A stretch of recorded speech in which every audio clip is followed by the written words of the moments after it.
What's up?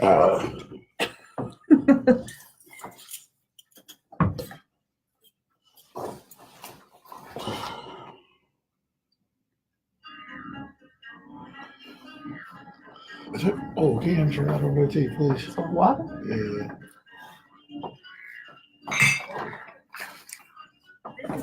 I have heartburn. I gotta take this heartburn pill. It's killing me.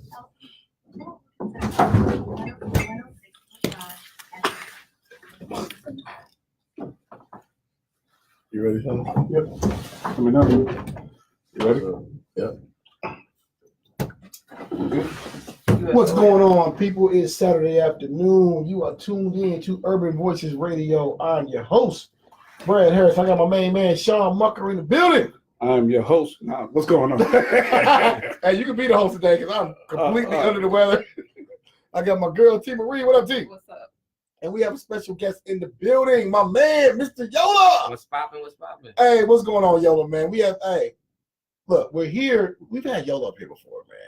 And this is a young man that I really, really enjoy his music. I call Yola one of the most underrated artists in our city. And you know what? He thinks that may seem like a bad thing. I actually think it's a good thing because I don't think you're ever going to get caught up in the local artist thing because your music it doesn't sound local, if that makes any sense. You know what I mean? Your music sounds like music that you have these new artists now that people think they've come out of nowhere, even though they've really been putting in work behind the scenes. Yeah. But they come out of nowhere because I guess they just start to pop online or whatever. I think you're one of those artists that your music will probably catch nationally or globally, and then people will be like, I didn't know he's from Louisville.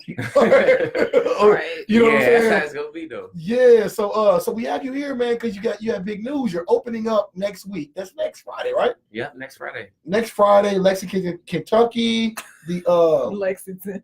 You stumbled all over that. Right. Because he's a Louisville fan. You know what I'm saying? It's hard to get the word Lexington out of my mouth. But no, Lexington. What's the name of the tour? It's the music festival.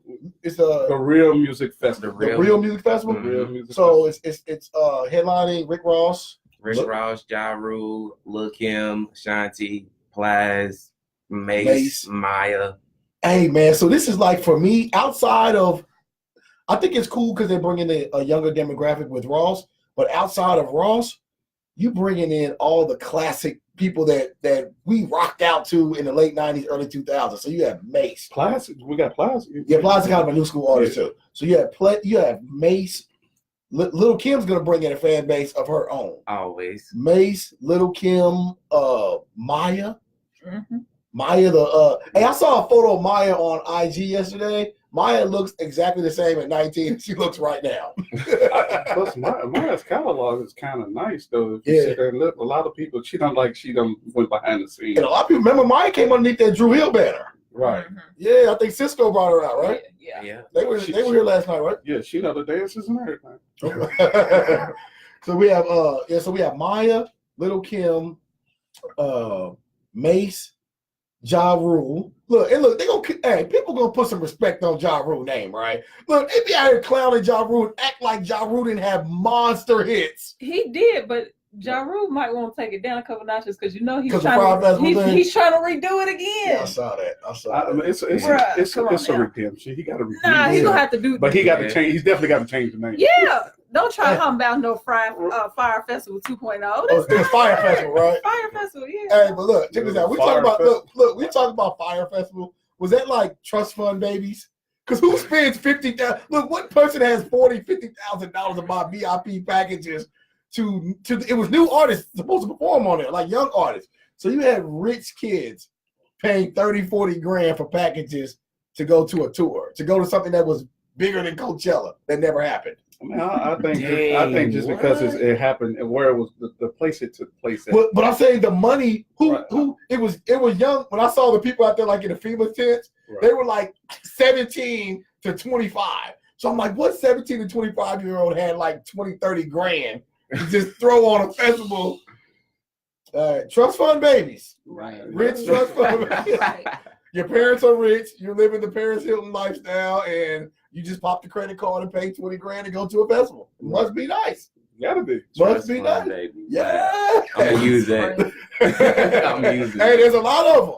There's a lot of people that have filthy rich parents that their job is spending money as a kid. Yeah. Yeah, so that's crazy though.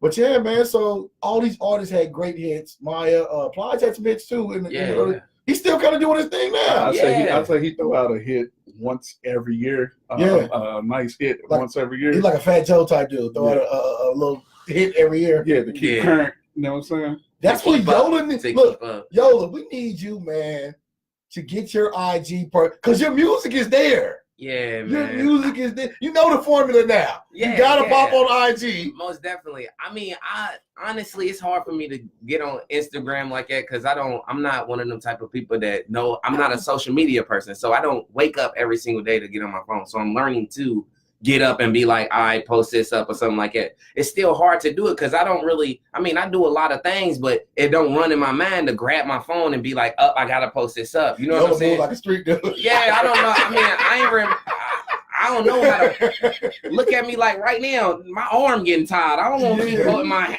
phone up to show my face. You know what I'm saying? You gotta get one of the little clips. Man, see, that's too much. Now I gotta spend $30 to have a clip. But look, you have to, right? And the reason I say that because I've heard the music. Yeah. I've heard the music, and I'm like, okay, let me give an example. Remember when Tekashi popped off, right? Whether people liked his music or not, right? I actually liked the music when I heard it. But when Tekashi popped off, he popped off as an IG personality, and then you heard the music. So I had no idea who 6ix9ine was, right? Me neither. But everyone's following, and then I heard Gummo, and I was like, whether you like it's not lyrical, but it was a good record. It was a great record. And then he kept following up with more antics and then more records. So I watched, he had records, man. He had records, dog. I'm not saying that he didn't have records, but his character, though. You know what I'm saying? But I mean, I get what I didn't agree with the antics, what I'm saying, but I'm saying that the popularity he built brought people that never would listen to the music. Because a lot of those songs, look, he was hitting Billboard with all these singles, and outside of Gummo, a lot of those records were not Billboard charting songs without you going to him just for the interest. Right. You know what I mean? The support. Yeah. Look, so I looked at Soulja Boy. He kind of followed the same format, right? So he's doing this thing online on IG, but the difference is he's been dropping music. And I went to the music ain't there.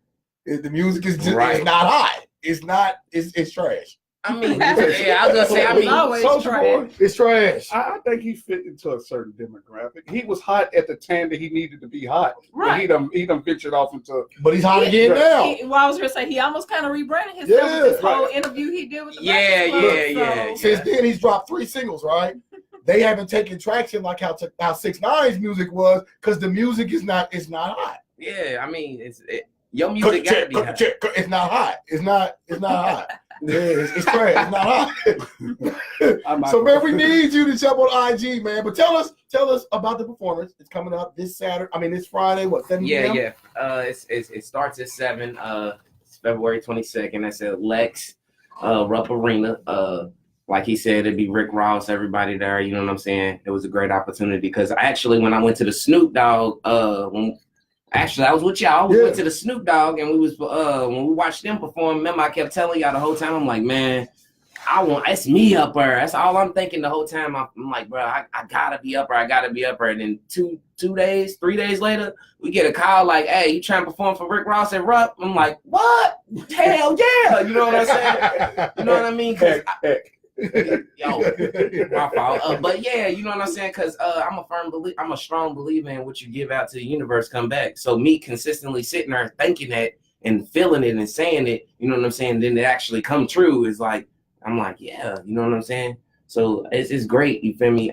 But it is going to be a heck of a show, you know what I'm saying? Because I ain't never got to perform for multiple celebrities, and this is the biggest crowd that I've ever performed in, you feel me? I think it holds 21,000 people. Yeah. It's a lot of people, you know what I'm saying? So, and I ain't performed in front of a big crowd, but I think I got it under control. I just, you know what I'm saying? I'm nervous. No, I'm not even nervous. I just, I guess I'm waiting for that. People be like, you know what I'm saying, bro, you made it. I don't think that, you know what I'm saying, mentally, yeah, I feel like, you know what I'm saying, I'm getting to that point, you know what I'm saying, but when it comes to like performance and stuff like that, it's hard for me to just like, I don't know, it's hard for me to like, it's hard for me to like be nervous or be extra happy at those times. You know. So what you're I'm saying? comfortable on stage. Yeah, it's like it's like when I'm on the stage, it's like a job. You know what I'm saying? It's like, all right, I gotta do this. You know what I'm saying? Make sure you say this word at the end of each dish. Make sure you do this. You know what I'm saying? And it's like that. And even when I'm not performing, I literally when I'm watching other people perform, I sit and I watch the things that I'm not supposed to do. You know what I'm saying? Like they get up there and throw their shirt off. I don't want you to know. You know what I'm saying? I know not to do that. You know what I'm saying? Or get up there with a bottle of water. You should already, you know what I'm saying, have been drinking on that and stuff before you know what I'm saying? So certain things I take technique. So me being first, because I perform first. So you're opening. Yeah, I'm opening. Okay. So it's going to be a little different. You know what I'm saying? So I got to make sure I come off strong to give them the energy to bring for the next, you know what I'm saying, celebrity that's coming on. You know what I mean? Because my goal is to fit in. You know what I'm saying? To make it seem like I've already been here doing this. You know what I'm saying? I ain't new to this. I'm true to this, right? Man, most definitely. Hey, so look, check this out. Now, I've heard the music. So, and look, I'll be disappointed because a lot of people haven't heard the music. I feel to hear the music, right? Now, look, this is the thing. I've heard the music, and he got records, man. He got records. And look, the crazy thing about it is that I guess he had to find. I guess it would be difficult as an artist in this era, right? Because I describe you is that you're an artist that I say has an old soul. So you're the type of artist that, how old are you? 24. Okay, 24, right? You're a lot of your content is could be marketed to 30, 40 plus as well as a younger demographic, right? Yeah. So on top of it, you have lyrics. So you had one record, I can't even remember. He has a record that was so lyrical. I played it all the way back from Lexington. We rolled back from Lexington one time. I was like, Brendan, it was just, it wasn't a radio record. It was just a lyrical record. Yeah. And I appreciate the lyrics in the record. So we bumped that. But at the same time, he has radio records. He has album cuts. He just has different records. So as a young guy, is it difficult to try to get your music to fit into this era? Because this is not a lyrical era. No, it's not. It's not. Actually, it's more of a mumble. Not really necessarily a mumble. It's more of a like a hot beat. Trap. As long as your beat is hot and you, I guess, riding the wave, or you know what I'm saying? I guess it's called wavy now. Everybody's trying to ride this new wave or whatever. That's kind of where what fits in now. So me, I don't necessarily try to ride no wave or none of that. I'm just thinking club radio type wise when it comes to fitting into this generation. You know what I'm saying? I got to make sure that the 13-year-old is going to bop just as hard as a 25-year-old, just as hard as a 35-year-old or a 45-year-old is going to do when a song is being played by me. You know what I'm saying?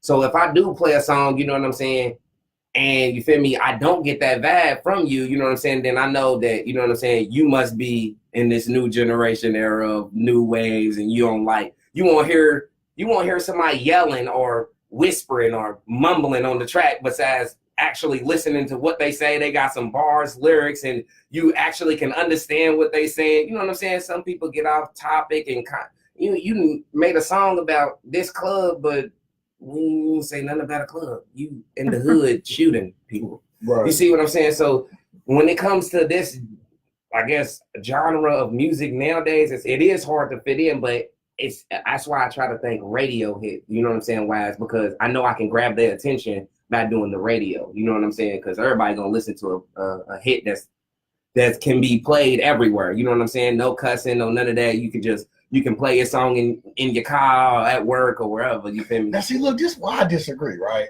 Well, from listening to your music, right?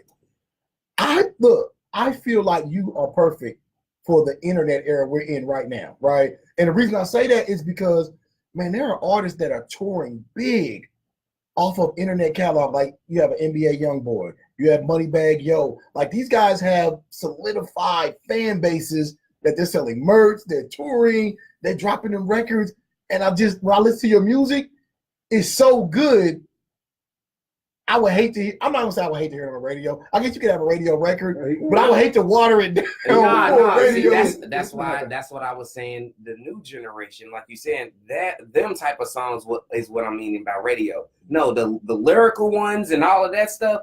Nah, that's for the, that's for the people that actually like music and listen. You know what I'm saying? Because that's what I do. I like music, so I'm gonna sit and actually listen to it, bop it, run it back, listen to things that I didn't get to catch, stuff like that. That's why I try to throw those out there, because it also grabs the young heads' attention too, because they do like lyrics sometimes. You know what I'm saying? It may be bull sometimes, but they do like lyrics. You know what I'm saying? They'll catch something and be like, "Ooh, I liked it." That. So I try to stir off both ways. You know what I'm saying? Keep focus on the lyrics, you know what I'm saying, to keep the older people's attention, but also get swaggy with it a little bit. You know what I'm saying? Because nobody wants somebody just punch it. Yeah, you punchline after punchline. No, I don't like it. So is there a club banger? Yes. Is there a single? Yes. I'm telling you. All right, You jump right on. Yeah, right. Sean almost jumped over the desk.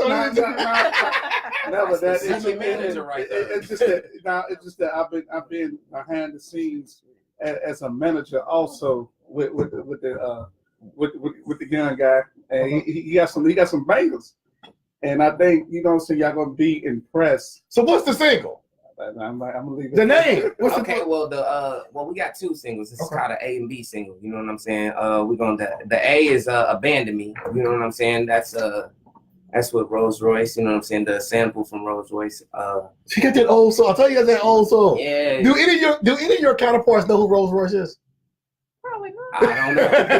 I don't know if they know. It's a banger though. It's a banger. Yeah, I've heard it. And that's like you said, for more the older people, you know what I'm saying, to grab their attention. And then there's another one that's called This Club. Like I was just saying, and that's the club banger for to turn up, whatever, however, because it's it goes hard. It goes hard, man.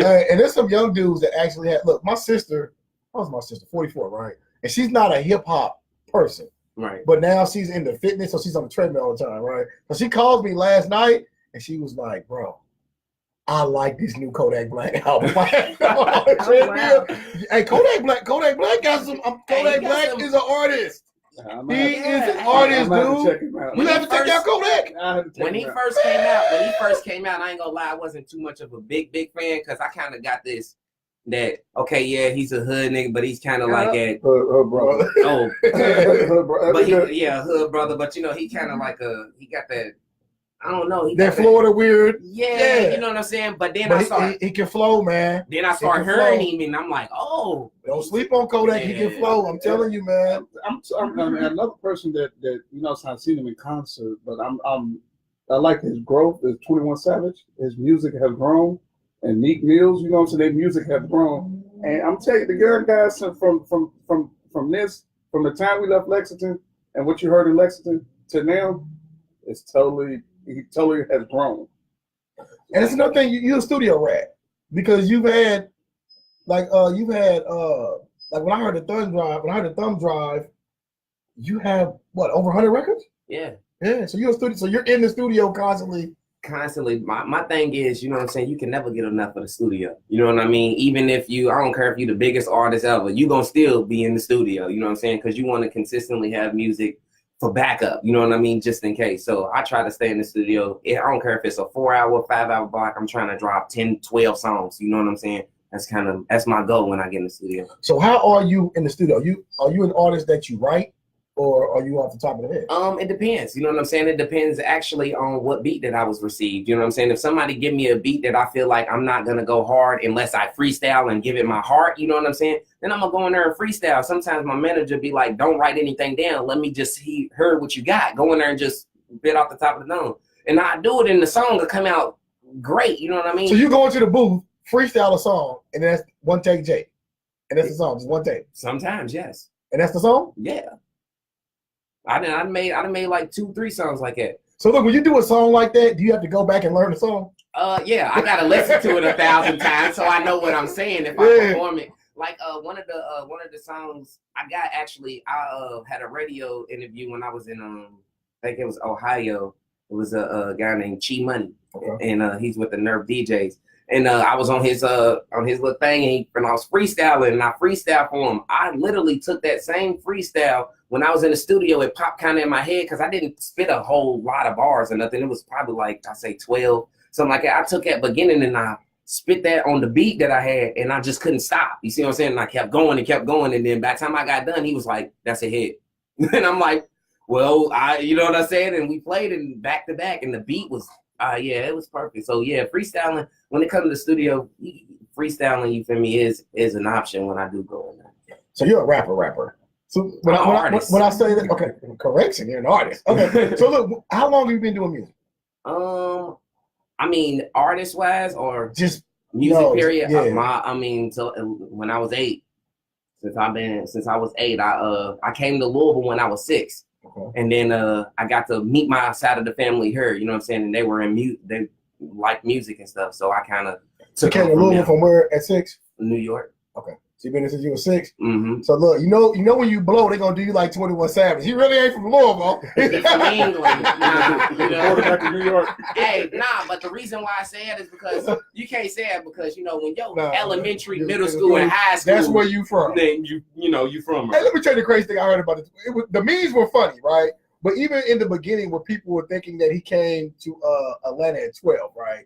And then they had the memes of him going back to England. And they were funny, right? But you had people really arguing that he's not what he said he was because he was from England, right? And I'm like, even if he got here at 12, right?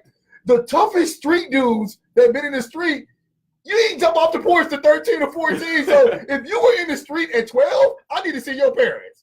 I don't know any street cats that was running around at 10 and 9 and, I'm not saying like that, but the new generation now, you got a 10-year-old that'll pull up on you with a gun. Like, what? Boy, if you don't go to school, you know what I'm saying? So I don't know. Sorry, I'm being bad. I'm over here showing himself. You good? Yeah. So you've been doing this since 8 years old. Who was the first artist that inspired you to rap? Well, my big brother. You know what I'm saying? He gave me a laptop at a point in time, and I was more into beat making. You know what I'm saying? So I would make beats and stuff and try to learn how to record. And he was actually the artist, and he used to rap for some group. I don't know their name or whatever, but he used to rap for them, and they tried to steal his lyrics. They videoed him lip singing like his own words. I didn't understand that. You know what I'm saying? Then turned around and made another video of the dude singing his song. I don't know, it was weird. That happens in music, right? A lot, right? Because I've been online. I stay online a lot. So I'm online. There've been certain. Who was the last one I heard do that? I can't remember. But there's certain artists that may come out with a hit record, and then I may be in the comment section of TMZ or certain places, right? Yeah. And another artist will be like, "That's my record." Like I recorded that record like 2 years ago, and they'll post a link to the record. And sometimes they're so. I've heard some that could go either way. Like maybe you had the same idea. I've heard identical records from different people so I guess throughout the industry, people go to writing camps or people hear music online or whatever. There's been several cases where larger artists may hear somebody that puts something on SoundCloud and that song is not copywritten or whatever. And I've seen major artists steal these records. Yeah, you gotta be careful with that. You know what I'm saying? Tekashi stole a record. Look, I'm gonna play it when we leave. Right, Tekashi stole a record. Was it Kuda? It was one of those records. He stole it. Look, and not only did he steal it, like the hook of chorus, he stole the whole song. And the dude, look, the guy, I actually like the original version better than Tekashi, because Tekashi's is like auto-tuned out. The original version is not, but the guy who made the record and brought it to Tekashi is dead. So he died in the process of submitting music, I guess, to Treyway or whatever, and he died. There wasn't no reference track, was it?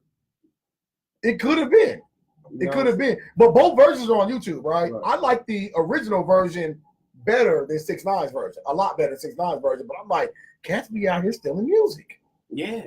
They be out here stealing music. That's why I don't really get on IG and spit too much. You know what I'm saying? Because like you saying, my music is good, and I refuse to put some music out, and then I hear somebody come out with it. You know what I'm saying? That'll mess me up. You know. But your business is right, like copyright. But, I was about to say, but all my music is good, so I wish you would. You know what I'm saying? And look, that's an important thing. I think. Shout out to Beasley. You have good people on your team. Yes, I have a great support system. Right. So a lot of artists jump out here and they know the music side of the game, but they don't know the business side of the game. And that's the main part. So you see so many people that don't know about the ASCAP, about the BMI, or about publishing, or about. So you see, like I was talking to T the other day, and we were talking about Bone Thugs and Harmony, right? So Bone Thugs and Harmony, one of my favorite groups of all time. Mm-hmm. Bone Thugs and Harmony will admit to you, on several cases, they signed the worst record deal of all time. So to this date, they have never made a dime off of a Bone catalog. They've never made one penny. They say, man, Eazy-E signed us to the worst contract in history. But we signed it, right? We won TLC. Yeah. No, they're worse than TLC. Worse than The TLC. Bone Thugs and Harmony now, just think of their catalog, right? But you think of the big bangers, the multi-platinum crossover songs like Crossover, like First of the Month. They've never made one penny. They've only made money off touring. So whatever deal they signed with Ruthless Records back then, it still stands today. They said the only music they make money off now is off of the Mo Thugs catalog, and that was like a subsidiary, a spinoff of they did their own thing. Yeah. But that's crazy that if you don't know the business coming into the game, you can sign a contract. And a lot of these artists now, like when I sing Lil Pump, he signed a multi-million-dollar deal off the Gucci Gang song, right? But they got him. I'm not mad at him. I don't like the record, but I'm not mad at him for making himself a millionaire, right? But when I saw the deal, it was an 8-album deal. So I'm like, there's no way I see Lil Pump surviving to make 8 records. 8 albums? Right. It was 7 or 8 albums, right? Okay. So at some point, when you're not hot, the record company's going to shelve you. And then you can't do anything outside of that unless someone buys out that 8-album deal, which they probably won't do. You know what I mean? But I don't see Lil Pump as an artist that we see around for 7 albums. You know what I mean? I just don't. I just think he's hot right now. I only think he's hot right now. I haven't seen anything outside of Gucci Gang that I haven't either. Right. So but that's the thing. Like these labels will make you a slave to the label because they'll have you sign multi-album. Like the upfront bag might be cool. Yeah. 21 million, and that might not be all upfront money. That might be 10 million or 5 million in incentives if you sell this much or this much. Not just, and then it might include merch. It might include the 360. That might include merch, touring. Right. And these young guys don't know. You come into the game as 15, 16 years old, and someone's throwing a bag at you, you know, grab the bag, without looking at the paperwork. Right. Or even understanding. I think you about to take that paperwork to an entertainment attorney. I mean, I also feel like that you got to have music that's relatable to everybody. Like, like Too Short, E40, all these Snoop, all their music has longevity because they're able to recreate their brand and appeal to all kinds of Jay-Z, yeah, Jay-Z. It's a lot of them, Dre.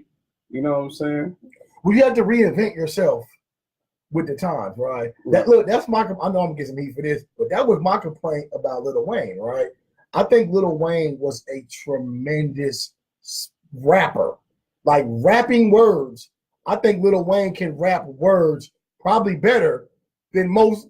Maybe you can argue anybody like rap words, right? Yeah. But at the end, when you go back, you'd be like, what did he actually say?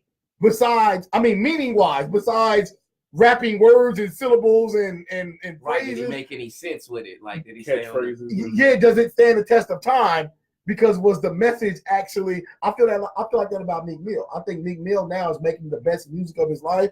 I think it took him to get to this point because he could always rap. Now he's finally rapping about something. Yeah, he wasn't rapping about anything back then. He was just rapping. I mean, some songs. I give him some songs. You know what I mean? The intro is hard. Yeah, that's hard. That's probably one of his hardest. Yeah, it's probably one of his hardest songs.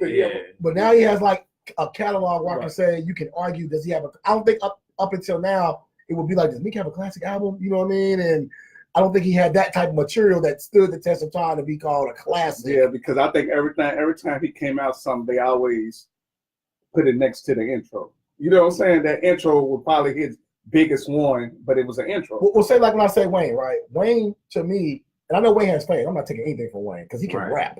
But I'm saying like Wayne had music where I was like, God, this boy technically can spit, right? Yeah. But he never had a record that when I listened to it, it made me feel a certain way in my soul. Like the content of the music made me feel something. That's why I said like I didn't think he was saying anything. I didn't feel like even when I hear a milli, I want to dance. But I didn't feel like immediately. But I didn't feel, like you listen to a record, it might take you to a certain place at a certain time. I think a lot of his older music was like it. You know what I'm saying? On Cash Money? Yeah. Like before the split? Yeah, before like the first quarter. Like, man, I miss my dogs. Yeah, the quarter. Yeah, the first quarter. Yeah. First couple of them. I think with him, when he took a break, I think when they went putting out his music, I think it kind of hurt him. You know what I'm saying? He'll always be one of the top artists of our generation, but I think that nobody didn't really hear that classic music from him for that long period of time. I think it kind of hurt it. Well, you know, the new generation, you know what I'm saying, now is more in, well, not then, but they were into, it was like battle rap. You know what I'm saying? It was hard battle rap. He can spit. He gave you that flow, but it was like he gave you that flow on a track. So you was like, oh, you know what I'm saying? He can spit, dude. I don't know if anybody can spit. Now I'm gonna say this. That's how I felt about M. M could spit, right? Yeah. But I haven't personally felt the M record that I feel. You know what I mean? Like in my soul. I don't know about that, because Stan, you know what I'm saying? Then you got the and the one about his mother. Mm-hmm. See, but I always felt like he made hard songs, but I don't think he made songs and be like, okay, bro, I'm about to ride down Broadway and bump some music from Eminem. That's just me. But you know what? When I listen to people that are in his culture, like say, like maybe white people that have grown up in the culture of him, they felt it. Yeah. So I think like sometimes with people like us, they may hear a hood record, the suburb might not feel it like that because it's not their experience or whatever. Right. I think M's fans felt his music. I think I just did. I think the coldest. I think the coldest one that I ever felt him on was on Renegade with Jay-Z. I don't think he body Jay on that record like people say he did. Nah. He did a good job, but look. I think that narrative came that he bodied Jay from Nas. In Ether, Nas was like, you got bodied on your own track. I think that's when that conversation started. That's when it started. Like nobody was saying that before Nas put that out there.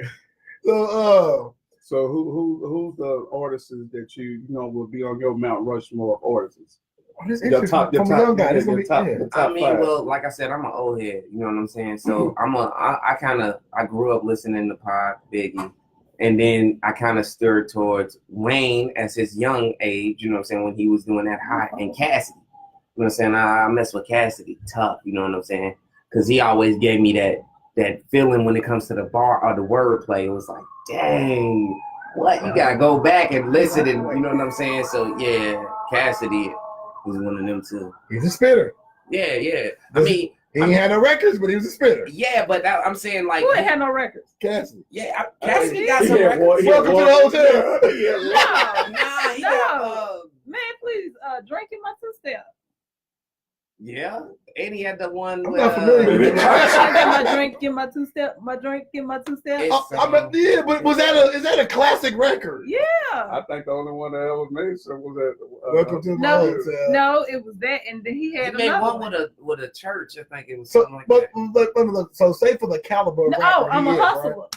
When he said, I'm a hustler. I'm a hustler. But look, Cassidy is a spitter, right? Does he have a classic album? No. Welcome that's what we're saying. Welcome to the hotel. That's his classic album. Right, but I'm saying not a classic album. That's a classic song. But what I'm saying is that for his level, caliber of, he's a spitter. Yeah, he is a lyricist. I think he's a battle rapper though. You know, that's what he is. I mean, that's where he came from. Yeah, I mean, I think his whole career was been. It didn't translate over the music. Right. It was like a battle rapper. You see him go at cats and cats go at him, but you never seen that really materialize on albums like that. I don't think it was a good move with what's on Swiss Beats. Was it with Swiss? Mm-hmm. Yeah, I don't think that was a good fit. You know what I mean? At the time, maybe he could have did something better somewhere else. I don't know, but you've seen to. Let's get back to you. You've seen to be able to. You have the ability to spit like that, but you're able to see. That's the challenge. A lot of dudes can rap, but because you can rap doesn't mean you can make a record. Right. You know what I mean? So you've been able to rap, but at the same time make a record. Now, when you're making these radio records, do you have to tell yourself, I gotta dumb it down? Yeah. Sometimes I do. I mean, because I can get like my vocabulary is all over the place. So I could be saying something and I'm like, they're not gonna get that.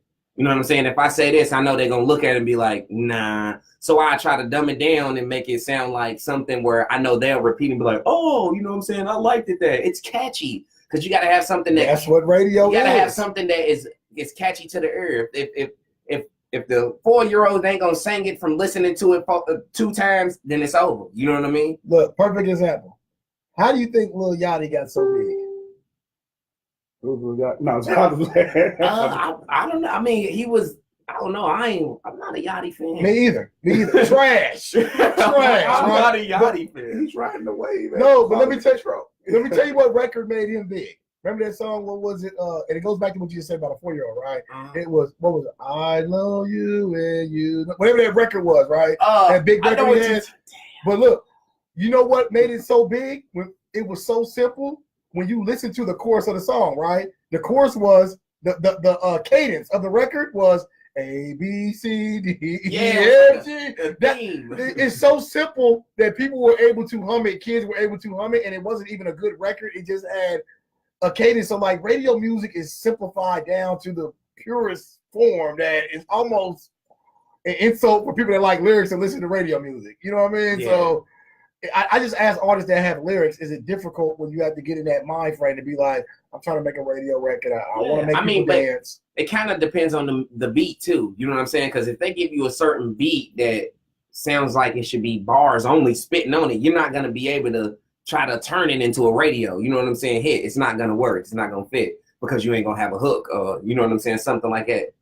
But when it comes to a radio song, you do got to, you know what I mean? You got to, I guess you can't be really intelligent on it. You can't be real smart. Because people don't want to hear that in the club. Yeah, you know what I mean? Nobody won't think how hard in the club. While they dancing. Yeah, they want to just bop. You know what I'm saying? So that's kind of where. Look, because growing up as a lyricist, right? I grew up listening to Scarface's 8 Ball and the lyrics, right? Right. So when I first started, you know, back then we didn't go to clubs. So like the girls would go to clubs and dudes that danced with the clubs, and we were just like what we call parking lot pair. We in the parking lot playing the real music, right? Right. So I'm thinking what I consider trash music with no lyrics. I go inside the club one day chasing some females, and they're playing like Tootsie Roll and these records I consider not even a rap record, right? And the club is insane. They're in the club dancing off these records, and I'm like, that's what it takes for a radio record. Yeah. Like when people want to dance and party. They don't want lyrics. They just want to get in here. Something they can bop and drink. They want that feeling. You feel me? Look at that girl with the Daisy Dukes, and I'm sitting here like, this is not rap. But the club is insane. They played that in the club in a long time. No, but during that era, they played those records in the club, and when you look up the stats on those records, they were like 3 or 4 times platinum, and I'm like, how was this record? Catchy. It was catchy. Yeah. And stuff like that. I mean, little bitty, like Tootsie Roll. Come on, that specific word right there made everybody. What did that even mean? Cotton candy, sweet and low. What is Let me see your Tootsie But what Roll. does that mean? I mean, dance. Let me see. But what do the lyrics mean? Like cotton candy, sweet and low. What does it mean? I mean, cotton candy. I think you need to substitute a couple of words, but. I just got it from the memes. The memes you say cotton candy, sweet low, right? That's the lyrics. Those are the lyrics? Yeah. Yeah, so like, what is it? It's a dance, though. You know what I'm saying? I mean, I don't think. But it's just like some made up words. It's cotton candy, sweet low. I guess it was like you know how when somebody means something but say a different word and it has right, so it can appeal to appeal to the radio. Like everybody saying streets and it's streets. No, but I'm saying like. The lyric "cotton candy, sweet and low." What does that mean? Like, what is it reference to? Like, nothing. I think it's just something to say. It's just part of the song. Like shake your rump or something. I mean, like you know what I'm saying? Well, because you got to think Tootsie Roll is the name of a candy, so it's just like cotton candy, sweet and low candy. Okay. So I want to see your Tootsie Roll candy. Yeah. Like an analogy type. Yeah. Like I always wondered like what that meant. Shake your butt. You know what I'm saying? Yeah. Tootsie Roll could like at one of two things to me. Yeah, what is I'm saying? I never even thought about like, you know what I mean? Right. I just like I ain't gonna, you can't diagnose it though. You can't break it. It ain't no lyrical record. It's a dance record. Right. See, that's my mind trying to be like, what does that mean? Right. You know what I'm saying? You trying to dissect it. No, it wasn't meant to be dissected. Right, Like, to shake it. You know what I mean? The dance to. Right. Or like even dance records like when you go to like older black barbecues or whatever, like you'll have the cha-cha slide, electric slide. Right? All I knew was that I didn't like those records, but I knew the girls about to hit the floor, so I get the games. They about to get out there swinging. I was like, it's gonna be a line full of girls doing the cha-cha or the electric slide or whatever, and I'm standing in the back getting. I mean, one of your club favorites, wherever you go at, doing the butt. You know, doing the butt. Come on, everybody gonna hit the floor. Well, I knew what that meant. I didn't know what cotton candy. I knew doing the butt and shake your butt. I didn't know cotton candy, sweet low. I mean, you can use words for everything. You know what I'm saying? That's where the catchiness comes from. So is that hard to do? Is it hard to dumb it down? If you're lyrical.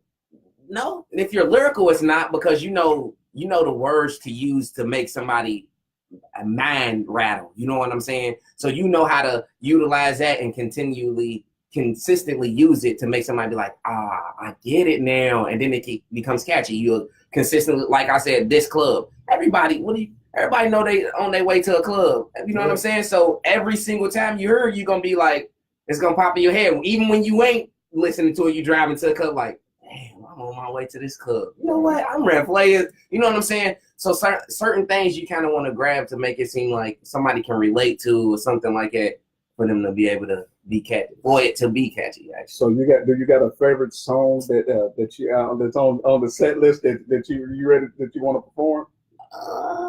Which one you like? It's just the one that's going to hit. I'm gonna say this club because I can release all the energy that I be, because I'm wild when I get on the stage, and I like to express that. You know what I'm saying? Right. And it's hard to express that when I'm trying to spit bars. I gotta like make a serious face or something like that. Or if I'm trying to be like with a female, I gotta be smooth. But when it comes to that, I can just be me. Let's get it. You know what I'm saying? And go hard. So yeah, this club would be most definitely one of the hardest songs. So what's the set? Is it 15-minute set? I believe so. So you got 15 minutes. So that's what, 3-4 songs? Yeah, 4. Yeah, about four songs. You got them ready? Yeah. You know the 4 that you're gonna perform? Yeah. Okay. All right. Yeah. So we have stage presence. How important is it in this era? How important is image?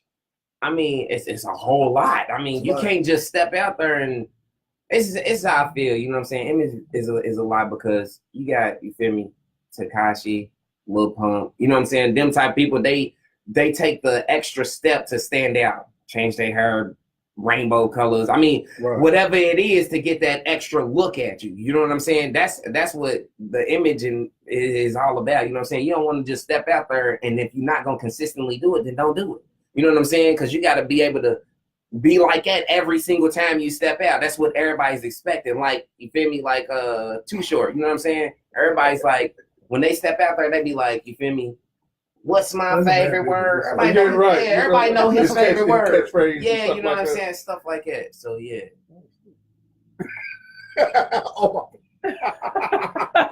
Talking about me though.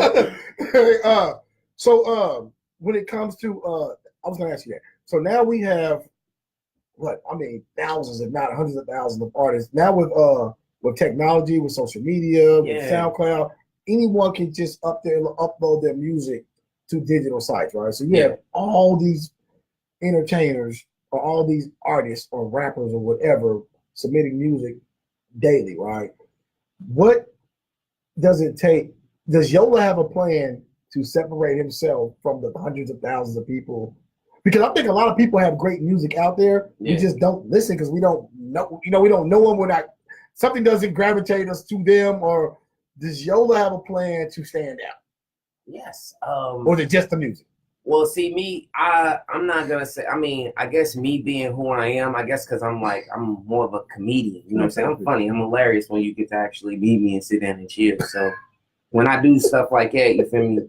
I feel like I stand out by me being who I am. You know what I'm saying? I'm not gonna act like no different person. You're not gonna see me with no. So they're gonna see you with rainbow hair, right? I don't want to get you up here in 2 years and you popped off and made it, and I'll be like, Yola, man. Not gonna see me with no young thug pants on, no, you feel me? None of that. You know what I'm saying? So when I'm with, yes, I will stand out because, like you said, first of all, my music is very great, and then me as a person, I'm a humble person. You know what I'm saying? I'm a comedian. I'm gonna make you laugh. We're gonna kick it, cool. You know what I'm saying? So yeah, I mean, to a certain extent, I don't think my image is gonna probably make me stand out more. No, I know, you know what I'm saying? But if you actually listen to my music or you get to meet me personally or something like that, then you will understand. You be like, yeah, bro, that's nice. You know what I'm saying? I could see me listening to his music. You know what I mean? It is good. Beasley, we need you in for a minute. Where's your manager here? Where Beasley at? Nah, he's currently attending to, you know what I'm saying?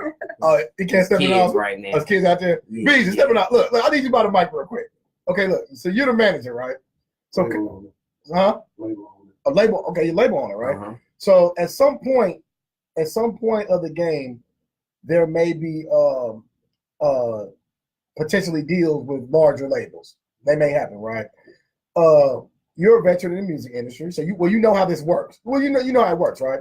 So coming into certain label situations, I know at times the label may ask an artist to take on a certain image or do certain things to increase their brand, right? If and when that happens, are there limitations to what, as a label owner, you would want your artist, or I'm not gonna say allow because he's a grown man, but you would prefer your artist to do or not to do?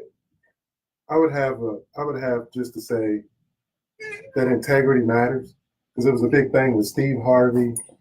It was a big thing with Steve Harvey and with Monique. I saw that. And Steve Harvey was like, he doesn't care what he's doing with his integrity as long as his kids are eating. Right. And I have a different approach. But he's his own label. He owns his own label. He's his own artist. And, I give him guidance. But at the end of the day, he makes the decision. I wouldn't want him cooning.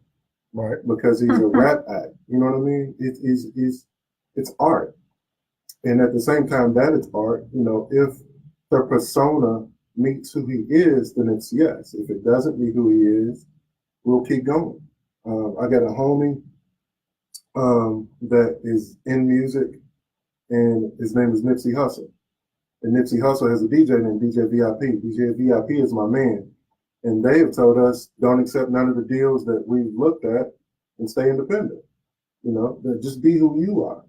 But let's see how that plays out. And we saw that with Nip, because I'm a huge Nip fan.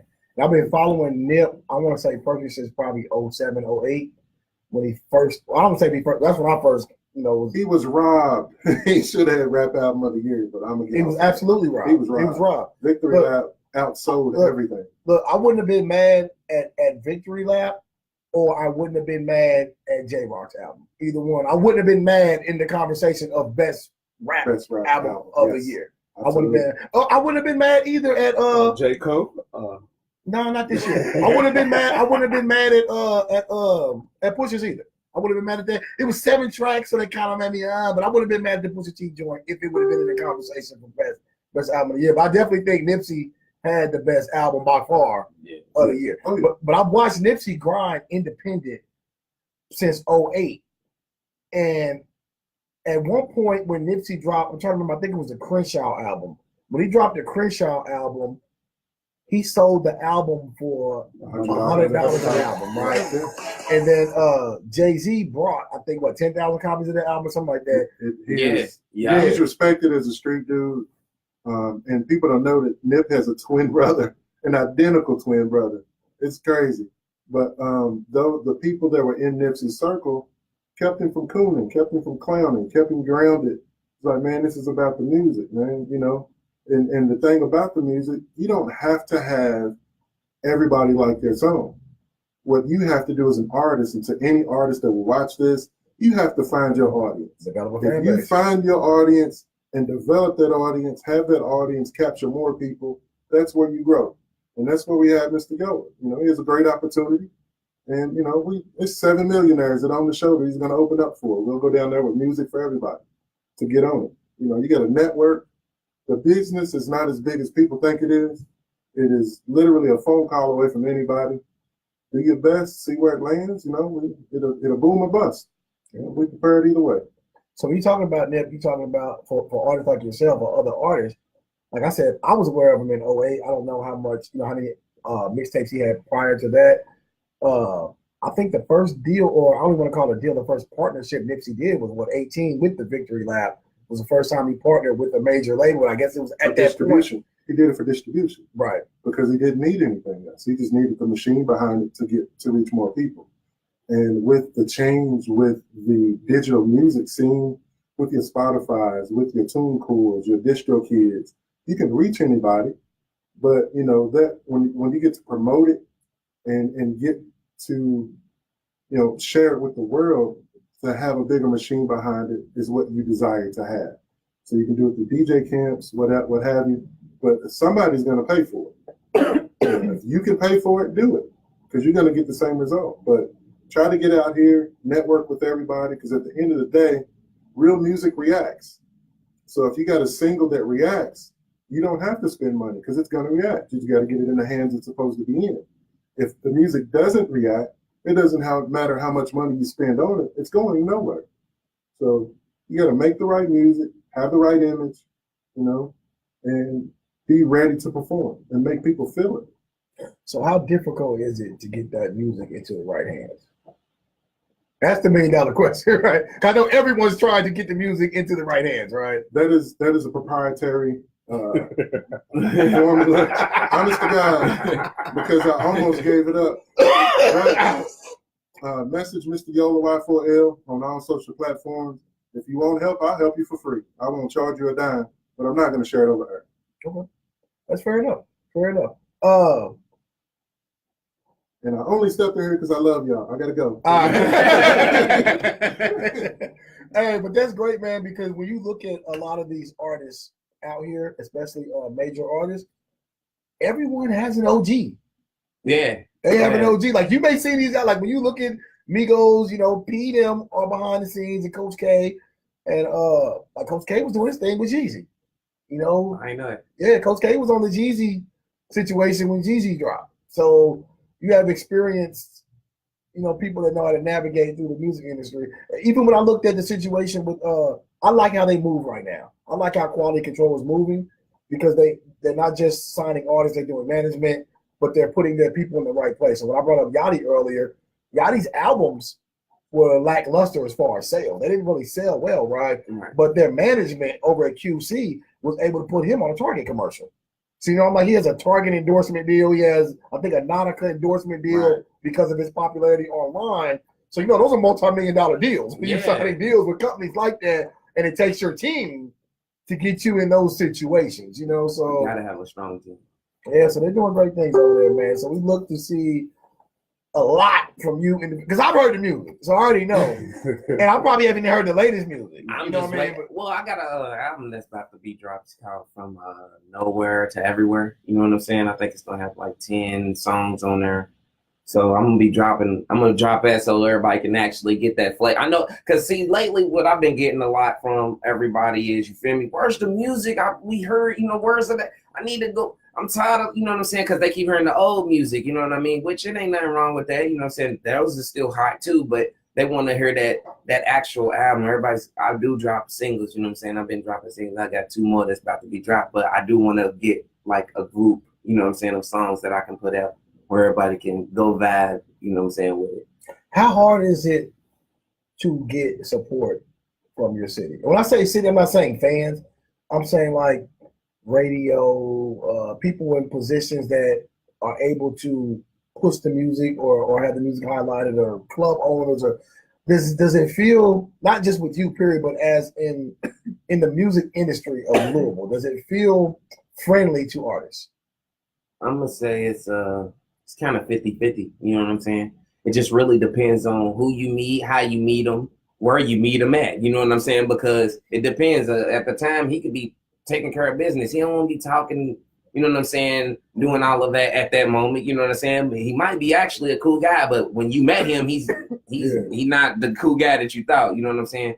So it is kind of, it's hard trying to give your music to somebody and just expecting them right off the bat to, you know what I'm saying, do what they can for you. No, you know what I'm saying? That's not going to happen. You know what I'm saying? You got to actually sit down, you know what I'm saying, talk to each other, get the mutual respect from each other so you can actually get them to push it. But I say it's 50% because, you know, there's some people that don't mind, you know what I'm saying? They heard you, see the potential you got, and they like, hey, I want to be a part of that. Or they like, you know what? I just support you just because you know what I'm saying? I see you trying to do something positive instead of out here in these streets. You know what I'm saying? So like I said, it's really depends on the person, whoever they are. You know what I'm saying? Because sometimes you don't get that person. Sometimes they just want money. You know what I mean? Right. Look, I need this. Money talk. You know what I'm saying?